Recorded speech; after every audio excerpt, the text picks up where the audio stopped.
आज से करीब 15,000 साल पहले आइस एज का टाइम खत्म हो रहा था। इंसान के कबीले छोटी छोटी टोलियों में रहते थे और उनका पूरा जीवन सिर्फ एक ही चीज़ के इर्द गिर्द घूमता था, ठंड से बचना और पेट भरना। धीरे धीरे एक चमत्कार होने लगा। पृथ्वी का तापमान बढ़ने लगा। पहाड़ों पर जमी बर्फ धीरे धीरे पिघलने लगी, जो सदियों से हिली भी नहीं थी। अब ये पिघलकर पानी बनकर शोर मचाती हुई नीचे आने लगी थी। नदियाँ जो हजारों साल से जमी हुई थी वो अब फिर से बहने लगी। कबीले के लोग जो अब तक गुफाओं में रहते थे बाहर निकलने लगे। उन्होंने देखा कि दुनिया बदल रही है। सफ़ेद रंग की जगह अब हरा रंग ले रहा है। ये वो समय था जब पहली बार जंगली घास उगना शुरू हुई। ये घास मामूली नहीं थी, ये आज के गेहूं और जौ के पूर्वज थे। इंसानों का ये कबीला करीब 30 से 40 लोगों का था। सुबह उठते ही इनका सबसे पहला काम था अपने हथियार को चेक करना और उन हथियार को लेकर शिकार पर जाना। उनके हथियार आज की तरह लोहे के नहीं थे। वो एक पत्थर को दूसरे पत्थर से मारकर नुकीला बनाते थे। सुबह सुबह कबीले के मर्द अपनी कमर पर जानवर की खाल लपेटते और अपने भाले उठाकर शिकार के लिए निकल जाते। ये लोग दूर दूर तक घास के मैदानों में जानवरों को ढूंढते जो अब बर्फ हटने के कारण मैदानों में चरने आ रहे थे। दूर उन्हें बहुत सारे हिरन और जंगली भैंसे दिखे, जिसके कारण वो लोग अब झाड़ियों के पीछे छुप गए। लेकिन एक शिकारी अचानक बाहर निकल गया, जिसे देखते ही हिरन भाग गए। शिकारी निराश होकर शाम को अपनी गुफा की तरफ लौट आए। पूरे कबीले को उस रात भूखा सोना पड़ा। दूसरे दिन जब मर्द शिकार के लिए मीलों दूर निकल जाते तो औरतें और बच्चे पीछे नहीं बैठते थे। उनका काम था इकट्ठा करना। वो जंगल में कंदमूल, फल और उन जंगली घासों को ढूंढते जिनके सिरों पर छोटे छोटे दाने लगते थे। उस टाइम एक बहुत बड़ी प्रॉब्लम थी, रास्ता भटकना। बर्फ़ पिघलने के बाद हर तरफ एक जैसी ऊंची घास उग आई थी। रास्ता याद रखना बहुत मुश्किल था। कबीले की एक चतुर औरत ने एक तरीका सोचा। उसने अपनी खाल की थैली में रखे जंगली दानों को रास्ते में थोड़ी थोड़ी दूर पर गिराना शुरू कर दिया, ताकि रास्ता याद रहे। इसीलिए अब ये लोग जब भी कोई नई घाटी में जाते ये दाने गिराते चलते। ऐसे ही कबीला शिकार के पीछे बहुत लंबी यात्रा पर निकला, जिसमें वो लोग रास्ते में बीज गिराते गिराते गए। करीब 2-3 महीने के बाद जब उसी रास्ते से वो लोग वापस लौटे तो कबीले के लोगों ने कुछ ऐसा देखा जिसने सबके होश उड़ा दिए। जिन रास्तों पर उन्होंने निशान के लिए दाने गिराए थे वहाँ अब दाने नहीं थे। वहाँ से छोटे छोटे हरे रंग के पौधे निकल आए थे। शुरू में वो लोग कुछ समझ नहीं पाए, लेकिन फिर उन्होंने गहराई से गौर किया और देखा कि जहाँ जहाँ उन्होंने गीली मिट्टी में दाने गिराए थे वहाँ पौधे बड़े हैं, और जहाँ पत्थर पर दाने गिरे थे वहाँ कुछ भी नहीं है। और जिस जगह पर उन्होंने पिछले महीने एक शिकार किया हुआ जानवर साफ किया था वहाँ का खून और गंदगी मिट्टी में मिल गई थी। उस जगह पर उगने वाले पौधे बाकी पौधों से 2 गुना बड़े और मजबूत थे। उन्हें समझ में आया कि जो चीज़ें वो खाते हैं वही चीज़ ज़मीन में दबाकर दोबारा पैदा हो सकती है। रात को ये कबीला आग के पास बैठा और मांस को खा रहा था। साथ ही उन्होंने अब इन दानों को भी चखना स्टार्ट कर दिया था। ये लोग उन दानों को पीसकर पाउडर जैसा बनाते और पानी के साथ मिलाकर आग पर सेकते। इंसानों को पता है कि शिकार करना बहुत रिस्की है। कभी जानवर मिलता है तो कभी नहीं। कभी शिकारी खुद शिकार हो जाता है। लेकिन ये जो रास्ते वाले पौधे हैं ये कहीं भागते नहीं हैं। ये वहीं पर रहते हैं जहां उन्हें उगाया गया है। हालांकि अभी भी ये किसान नहीं बने थे। वो अब भी खुद को शिकारी ही मानते थे और सुबह सबसे पहले हथियार लेकर शिकार के लिए निकल जाते थे। आइस एज खत्म होने के बाद अब चारों तरफ हरियाली थी। अब उन्हें शिकार करने की कम ज़रूरत पड़ती थी, क्योंकि उन्हें बेर और फल आसानी से मिल जाते थे। लेकिन उनके दिमाग में एक चीज़ दौड़ रही थी कि क्या होगा अगर इन पौधों को अपनी मर्जी की जगह उगाई जाए। अभी इन्होंने ये सब नोटिस ही करना स्टार्ट किया था कि अचानक कुदरत ने अपना रंग बदल दिया। लगभग 12,800 साल पहले एक ऐसी सुबह आई जिसने पूरी मानव जाति के भविष्य को हिलाकर रख दिया। लोग जब अपनी झोपड़ियों से बाहर निकले तो उन्होंने देखा कि गुनगुनी धूप नहीं मिल रही है। हवा में एक अजीब सी चुभन थी जो फेफड़ों को जमा दे। दुनिया का टेम्परेचर अचानक 5 से 10 डिग्री गिर गया था। ये एक मिनी आइस एज की शुरुआत थी। सबसे पहले असर जानवरों पर पड़ा। जिन हिरणों और जंगली बैलों का वो लोग शिकार करके अपना पेट भरते थे, वो अब दिखना बंद हो गए। घास जम चुकी थी, इसीलिए जानवर या तो दक्षिण की ओर या फिर भूख से मारे गए। एक सुबह शिकारी अपने भाले लेकर निकले, लेकिन 3 दिन तक बर्फ और ठंडी हवाओं से भटकते रहे, लेकिन उन्हें एक भी शिकार नहीं मिला। वो खाली हाथ लौटे। कबीले में बच्चों के रोने की आवाज़ें गूंजने लगी थी। शिकार, जो पहले उनकी ज़िंदगी का मेन पार्ट था, अब एक जुआ बन गया था। वो 10 बार बाहर निकलते तो शायद एक बार भी मांस नसीब नहीं होता। मांस के बिना कबीले के लोग भूखे रहने लगे थे। और तो और इंसानों के पास जो दूसरा सहारा था, वो जंगली अनाज जो उनके कबीले के आसपास उगता था, वो सब भी धीरे धीरे खत्म होने लगा था। यहीं पर इंसानों ने अपनी सबसे बड़ी वैज्ञानिक खोज की। कबीले की औरतों ने गौर किया कि इस भयानक ठंडी में भी कुछ खास तरह के दाने, जिसको हम आज गेहूं या जौ कहते हैं, अभी भी सूखे नहीं थे। वो पौधे छोटे थे, पीले पड़ चुके थे, लेकिन उनमें अभी भी जान बाकी थी। औरतों ने एक क्रांतिकारी फैसला लिया। उन्होंने उन मजबूत पौधों को उखाड़ा नहीं, बल्कि उनके चारों तरफ पत्थरों की छोटी सी दीवार बना दी, ताकि बर्फीली हवाएं उन्हें छू ना सके।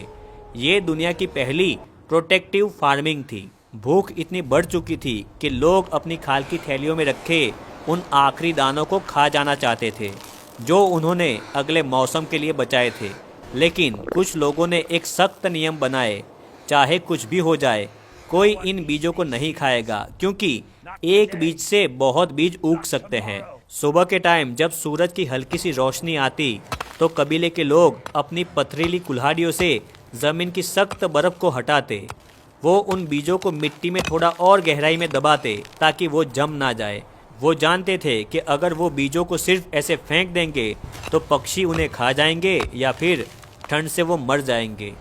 अब उन्होंने बीज को बोना शुरू कर दिया था। उन्होंने देखा कि मिट्टी के अंदर बीज सुरक्षित रहता है। ये वो टाइम था जब इंसान ने पहली बार कुदरत को कंट्रोल करने की कोशिश की। लेकिन एक परेशानी थी, बारिश बंद हो चुकी थी, क्योंकि हवा बहुत ठंडी और शुष्क थी। नदियाँ पत्थर बन चुकी थी। इंसानों ने देखा कि उनके लगाए हुए छोटे से पौधे प्यास से मर रहे हैं। फिर कबीले के लोगों ने एक अद्भुत काम किया। वो मीलों दूर जमे हुए बर्फ के बड़े बड़े टुकड़ों को तोड़कर लाते। शाम को आग के पास उस बर्फ को पिघलाया जाता। वो कीमती पानी खुद नहीं पीते थे, बल्कि उसे उन पौधों की जड़ों में डालते थे। ये सिंचाई की सबसे पहली शुरुआत थी। वो अब शिकारी नहीं रहे थे। ये अकाल कोई 2-4 साल नहीं था, बल्कि 1200 साल तक चला। इंसानों की कई पीढ़ियाँ ठंडी में पैदा हुई और मारी गई। उनके पूर्वजों की शिकारी वाली कहानियाँ अब बस किस्से बन चुकी थी। अब की पीढ़ी जानती थी कि अगर जिंदा रहना है तो इन पौधों की देखभाल करनी ही होगी। इस दौरान इंसान के शरीर में भी बदलाव आए। लगातार झुककर काम करने से उनकी पीठ में दर्द रहने लगा। उनकी हड्डियां मांस ना मिलने के कारण थोड़ी कमज़ोर हुई, लेकिन उनका दिमाग मजबूत हो गया। उन्होंने पेशेंस रखना सीख लिया था।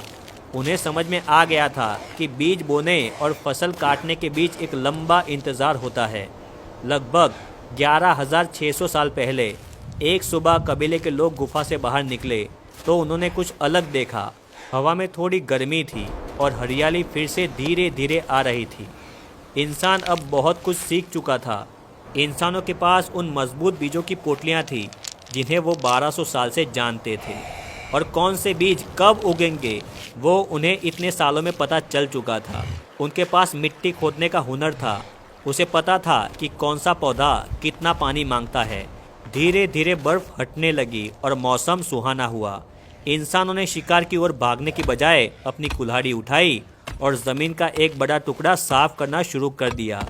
उन्होंने देखा कि अगर वो ज़मीन से फालतू घास को हटा देते हैं तो उनके बोए हुए बीज और ज़्यादा तेज़ी से बढ़ते हैं। ये दुनिया के इतिहास में पहली बार हो रहा था कि इंसान अपनी ज़रूरत के हिसाब से धरती का चेहरा बदल रहा था।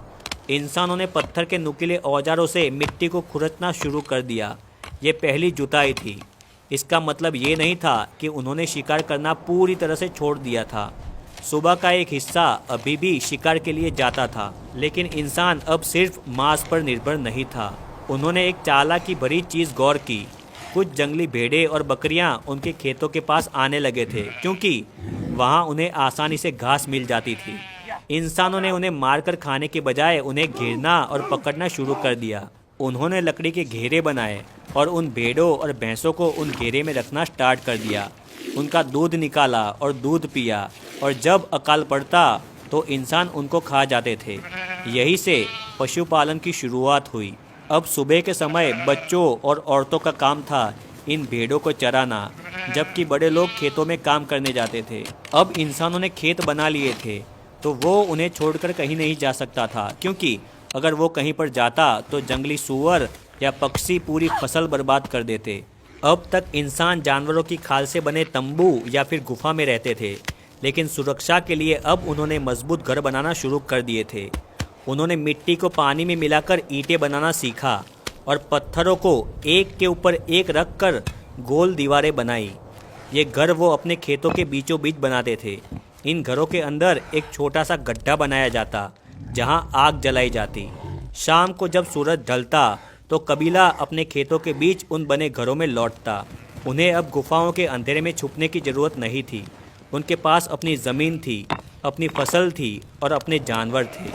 खेती के साथ साथ एक नई चुनौती आई। फसल साल में 1 या 2 बार ही कटती थी, बाकी के महीने क्या खाएंगे। इंसान ने मिट्टी के बड़े बड़े बर्तन और ज़मीन के अंदर पक्के कमरे बनाना शुरू कर दिए। इंसानों ने सीखा कि अगर अनाज को सुखा कर रखा जाए तो वो सालों साल तक खराब नहीं होता।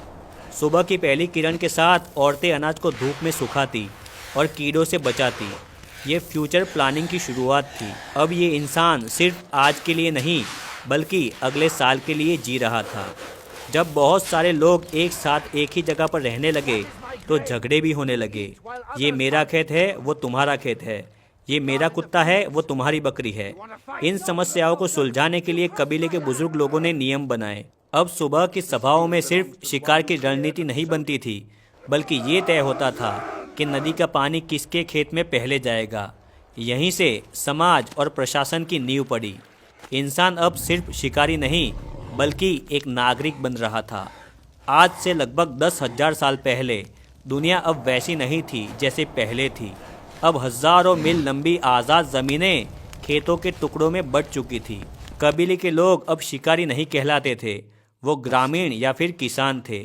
अब इंसान की सुबह किसी रोमांचक शिकार की पुकार से नहीं बल्कि जिम्मेदारी के बोझ से शुरू होती थी। पहले शिकारी सुबह उठकर तय करता था कि उत्तर जाना है या दक्षिण, लेकिन अब किसान के पास कोई विकल्प नहीं था। उसे अपने खेत के पास ही रहना था। सूरज निकलने से पहले ही पूरा गांव जाग जाता। मर्द लोग अपनी भेड़ बकरियों को चराने के लिए बाहर निकल जाते और औरतें उन अनाजों को कूटने का काम करती जिन्हें उन्होंने पिछले साल स्टोर किया था। अब जिंदगी सफ़र नहीं थी बल्कि एक साइकिल बन गई थी। बीज को बोना, पानी देना, फसल को काटना और फिर वही दोहराना।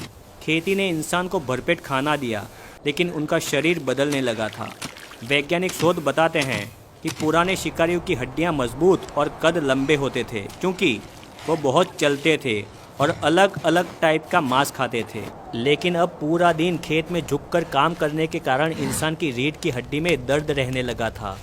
उनके दांतों में सड़न शुरू हो गई थी, क्योंकि वो अब मांस से ज़्यादा मीठा अनाज यानी कार्बोहाइड्रेट खा रहे थे।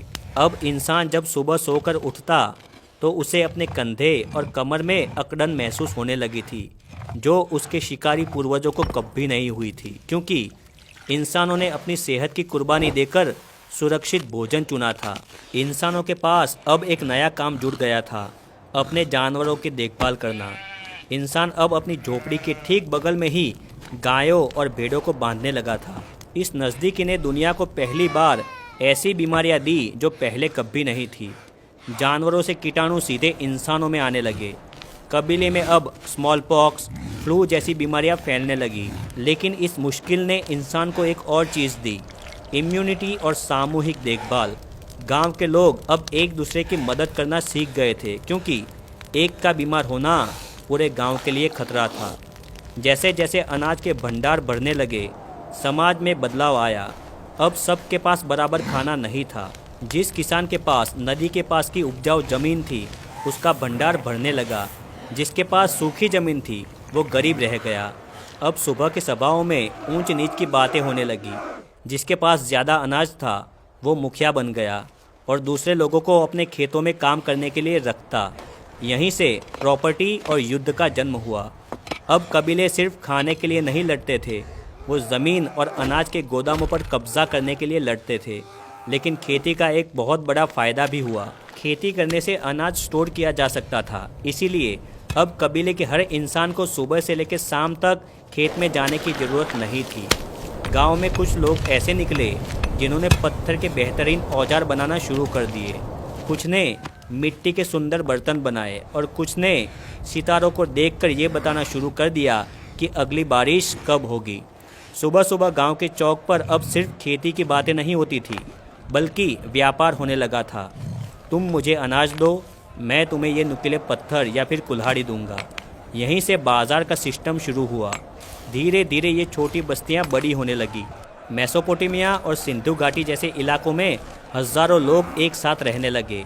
अब इंसानों ने विशाल मंदिर और नहरें बनाना स्टार्ट कर दिया था। शिकारी जो रास्ता याद करने के लिए बीज गिराता था, अब उस बीज का भगवान बन चुका था।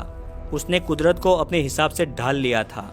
मेरा नाम है समीर बेलिम। मैंने और भी इंटरेस्टिंग वीडियो बनाए हुए हैं, आप मेरी चैनल पर जाके वीडियोस को देख सकते हो। वीडियो अच्छा लगा हो तो वीडियो को लाइक करना, चैनल को सब्सक्राइब करना। Thank you.